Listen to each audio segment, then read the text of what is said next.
Hello there, Lunar Squadron, and welcome back to the channel, and welcome back to our early access coverage of Star Wars Outlaws. Today, we will be sharing with you one of our favorite open world side missions that we got to experience while playing this game. This mission is entitled Sabotage, where we will embark on a journey to bomb the Pyke Syndicate on Toshara. This is a really exciting side mission.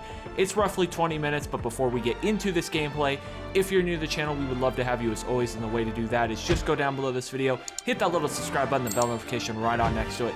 It'll notify you every single time that Andreas and I upload, and if you'd like to take this conversation beyond the comment section on YouTube, make sure to head over to Twitter, follow us at Lunar Squadron, or jump into our Discord server. All of that information is down below. Also, huge thank you once again to Ubisoft for bringing us out to LA to get hands-on and play this game so that we could share this roughly 20 minutes of gameplay with all of you guys. We have a ton of stuff coming beyond this video. We have so much stuff to show you guys and information to relay. It really is an exciting time for both the channel and Outlaws. Now, with all that out of the way, Andres, let's get into the gameplay.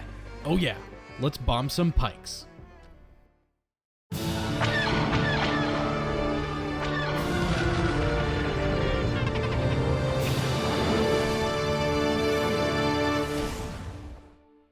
Alright guys, so like I said in the intro, we will be sharing with you one of the best side missions that we got to experience in our 4 hours with the game, and this gameplay is actually from Andres. So Andres, why don't you tell us, how did you find this? How did you stumble upon this mission? Like, how did this go down? How did you end up playing as Kay and going to bomb the Pikes? Like, how did this happen? Yeah, I mean, that's a great question. How did I end up bombing the Pikes? Because we've always learned never to screw with the Pikes, so I guess that's a great first inquiry. And really, the way that I started this mission is the way that many of the side missions in Star Wars Outlaws are going to start, and that is by walking up to an NPC, or sometimes even NPCs will walk up to you, or sometimes you'll overhear two NPCs talking. For example, there was one instance where I overheard a couple NPCs talking at a bar, and then once you overhear that information that would prompt a side mission, then that side mission will pop up on your map. In this case, I noticed there was a person with a Hutt symbol above his head, and I knew going into this game that I wanted to establish a great relationship with the Hutts because I love Jabba the Hutt. I love Salacious B. Crumb. I love that whole Tatooine Jabba's palace environment, so I want to get in with the Hutts, and so I figured the best way to do that here is to go up and talk to this Hutt guy, and then of course he gives me the rundown on what's about to happen with this cutscene right here. How do you know my name? I keep an eye out for new talent. Name's Varric, and I've got a real job for you. I hope a real job means real credits. It does for the Hutts. The Pikes are muscling in on Jabba's creature smuggling business, stealing his buyers in the core worlds. Find out who they're selling to, then take out their factory farm. Half up front or no dice? You'll get paid when you deliver. That works too. Those coordinates will take you to my contact. Don't keep her waiting. Now, once Varric tells me about the location of his contact and that I need to go screw with the Pikes and their creature smuggling business on Toshara, the Hutt symbol popped up on my minimap, and then after that, I went ahead and did some main story missions. I did some things that I was interested in. I think I played a couple hands of Sabacc, and then when I felt like it, I started this mission, which starts off with me having to take my speeder across the map to his contact, Varric's contact, and a contact that I thought initially was a contact who's loyal to the Hutts, and we'll find out more about that later. But this just shows that the side missions in this game can span across worlds, and we've even heard that they can span from planet to planet in this game. So it's not just going to be localized in one corner of the map, and this one was certainly not very localized. I started off in a cantina in Miragana and ended up on the outskirts all the way out here.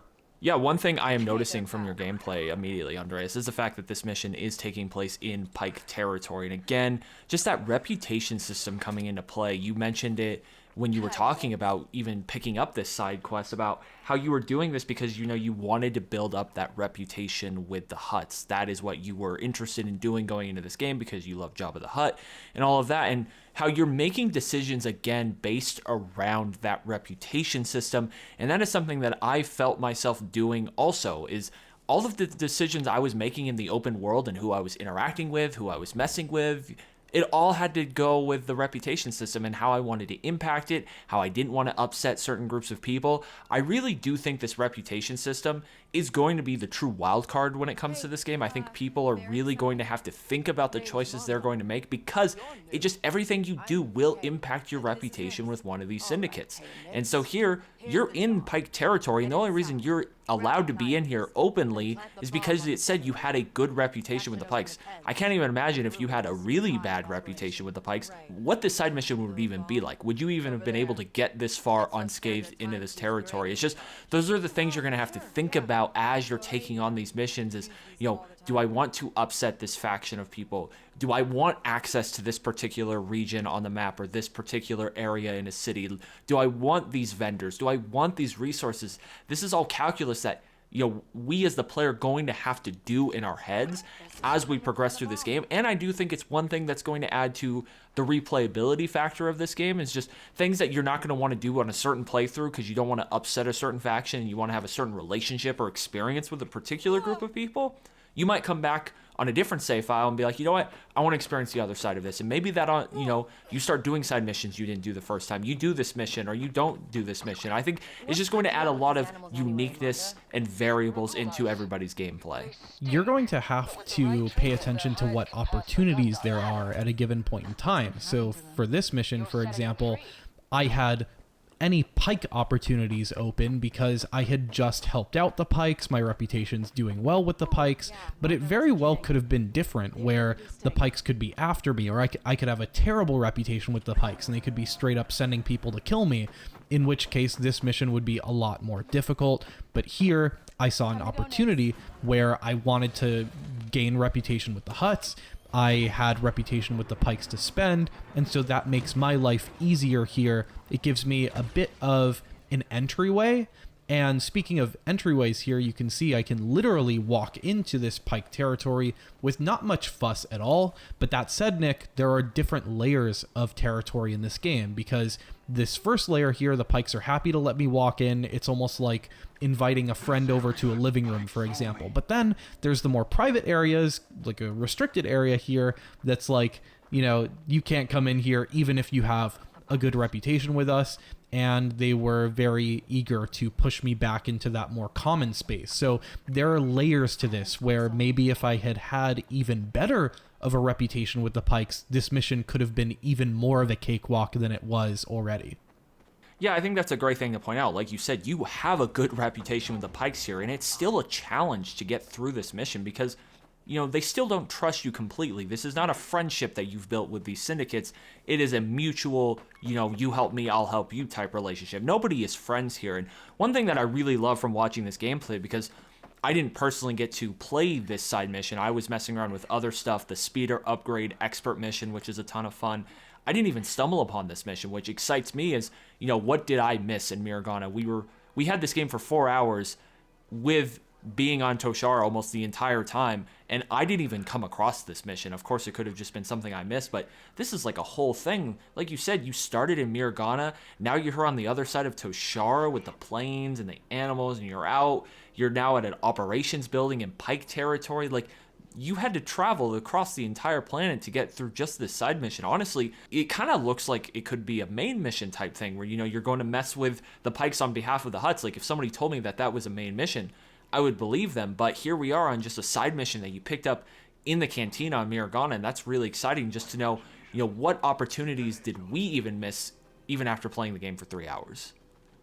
Yeah, that's a great point, because I definitely have the feeling like I've missed out on so much, because there were so many people that walked up to me, like Imperial officers, different people from different factions, and I just did not have time to do all of that. I had time to do one side mission, you had time to do one expert mission, and there really was just so much to do. And here we see just a bit of stealth gameplay, because, Nick, for me, there is an extra pressure to remain stealthy, because if I'm found out, then of course the Pykes will not like that very much, because I will have been caught snooping around, trespassing in Pyke territory that's restricted, and I don't want that, because I want to try to pull this off totally anonymously if possible, and you'll see that wasn't quite possible, but that adds some layers of extra stakes to the stealth, because it's not just, oh, I'm found out and have to start over again, like we saw with the Empire mission that we were talking about in our overall walkthrough, but there is more of a relationship there where if I'm caught, then my relationship with the Pikes is going to be damaged, and I don't want that at all. Yeah, and I think this is one of the things, again, that reputation system that helps kind of differentiate this game from, say, like Assassin's Creed, other Ubisoft games that have that stealth component. When you fail the stealth component in an Assassin's Creed game, usually that just leads to a long drawn out combat sequence, or perhaps like with the bell, you just fail the entire sequence if you get caught and they sound the alarm. But with this, there's a lot more stakes to it with this game. Like you said, the whole reputation system, you take a hit with these syndicates, it could drop your reputation with them to poor or bad, where to the point they can go after you, you'll lose access to vendors, prices will go up, you'll lose access to gear and missions. There are a lot of stakes when you go about taking on these missions against these syndicates, and it's one of those things where you really do want to try and remain stealth if you can, but like you said, Andreas, we'll see here in your gameplay, that's not always going to be the case. Sometimes you have to go, just guns a-blazing to get through a sequence. Looks like you actually missed one of the Pikes who was standing here, and that kind of causes all hell to break loose. I think this is a nice, interesting difference from what I experienced when I was on Kijimi and I was with the Ashiga clan. It's kind of a nice dichotomy here, is when I was on Kijimi and I was taking those contract missions on behalf of Crimson Dawn, I was able to just waltz into the Ashiga clan territory because my reputation was so good with them, and because I was able to remain hidden and I wasn't found out, I was able to boost my reputation with the Crimson Dawn significantly. It was very good, but my reputation with the Ashiga never took a hit, so I had a reputation with both of them that was very, very good. And I think that's one thing that they've talked about, the dev team at Massive, at least when we talked to them at this event, was it's going to be really hard to balance your reputation with all of these syndicates, to the point where it might be impossible to have a good reputation with all of them, because you're basically gonna have to be perfect if you're gonna be able to do that. If you get found out at all on a mission like this, it's gonna drop your reputation with them, and you're gonna have to find ways to bring that up without hurting the reputation with the other syndicates. So it's just going to be a great balancing game when it comes to this, and I really am interested to see if there's anybody out there who's going to be able to maintain a great relationship with all of these syndicates, because I just don't think it's really going to be possible. Yeah, if you want to do that, you're definitely going to have to be really good at the stealth in this game. You're going to have to not get caught and be a real shadow, because it's going to be difficult. Honestly, I had some difficulty. I had some fits maintaining my stealth in this game, because it felt like at least some of the Pikes on this mission didn't just have that, 2-foot radius around them. I feel like they would see me from across a field almost. So it is challenging to maintain stealth. You have to be very methodical about it, and I cannot underscore the importance of using Nyx in that equation. Nyx is going to be such a helpful tool in maintaining stealth, but I think it's also going to take a bit of testing to see what works and what doesn't work when it comes to the stealth system. And here we're seeing yet another step to the reputation system with this mission, because there's a twist at the end. It's not just that we're screwing over the Pikes for the sake of the Hutts. You get this extra twist where the Hutts contact, Manda, is actually offering you an opportunity to screw over the Hutts, and you can build reputation with yet a third faction. And so I thought that was really cool. This was a moment that I just was not expecting whatsoever. And of course, I went along with sticking with helping the Hutts because I want to gain reputation with the Hutts.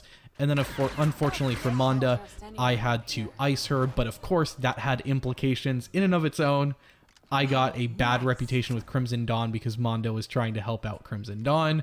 So, like you said, Nick, it is almost impossible to keep all of your reputation meters high, but luckily for us, the Scoundrel universe is one where people have a short memory and you can screw over a syndicate one day and then be their friend the next day. That's just kind of how it works. Yeah, one thing I really am appreciating from just watching your gameplay here of this side quest is just how different this quest is from, it's not like a fetch quest where you're just going to grab something and selling it to one of the syndicates. Like, If you just think about what you're doing here, you were just messing around in the Cantina Miragana, you overheard a conversation, or you found somebody, and then they're asking you to go plant a bomb on the Pikes. Like, I love what you're doing here. I love how you're just going across the whole planet. I love how there's just a lot to this side mission. And then I also think about, you know, me going and playing through that expert side mission to upgrade my speeder. Of course, it was one of those expert side missions, but it was completely different from this one. And then, of course, you have that one on Tatooine from the IGN preview that everyone saw, where you're going to get a Sarlacc tooth. Like, there's just a lot of variety in at least the narrative that is driving these side quests. Perhaps the gameplay mechanics in the end will be very similar, but I just love all of the differences in the narratives, and it's very Star Wars-y, it's very scoundrel-y. Like, you're going to plant a bomb here on a syndicate to screw one over, but then you can double and triple cross them. I just love all of these choices you're given. I love the fact that you were given the opportunity to actually cross the Hutts to help Crimson Dawn. Like, you had no idea, I imagine, that Crimson Dawn was going to play a role in this at all, but there they are from the shadows, lurking the whole time. They were behind this the whole time. And I just hope we get more experiences like that in this game, where maybe you think you're helping out one syndicate for another one, or you're screwing one over, but maybe there's a third or a fourth one that's really pulling the strings behind, that just adds a nice twist to it, and you're like, oh man, I can't believe that just happened. I really do appreciate that about this mission. Yeah, it really made me feel like I was in Solo, a Star Wars story. If you guys like Solo, a Star Wars story, if that is, you know, one of your favorite anthology films or one of your favorite films of the Disney Star Wars era, I think you're really going to enjoy this film, because there were a ton of those scoundrel moments where, you know, there was somebody double-crossing somebody else while you were double-crossing somebody else. It's like a double crossover. So for me, I really did appreciate that here.